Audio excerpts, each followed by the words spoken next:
জমেছিল এই মানুষগুলো এবং অধিকাংশ হিন্দু এবং ওখানকার লোকাল মানুষগুলো। অর্থাৎ ওই বাজারে ধারণা করা হচ্ছিল যে 1 লক্ষের উপরে, 1 লক্ষ থেকে 1.5 লক্ষ কিংবা 2 লক্ষ মানুষ এই জায়গা অবস্থান করছিল। যখন সংবাদ পাই যে এইভাবে মানুষ ইন্ডিয়া যাচ্ছে, তখন সাতক্ষীরা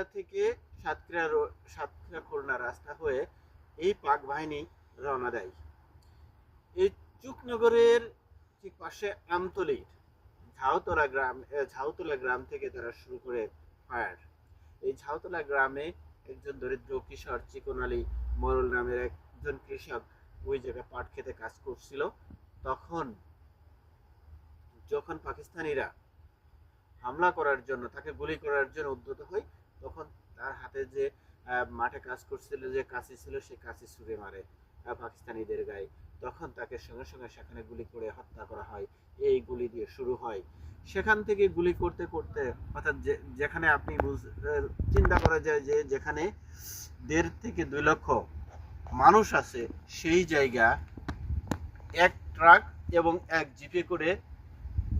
জিপে সেনাবাহিনী এসে 2 সাইড থেকে নির্বিচারে ব্রাশ ফায়ার করতে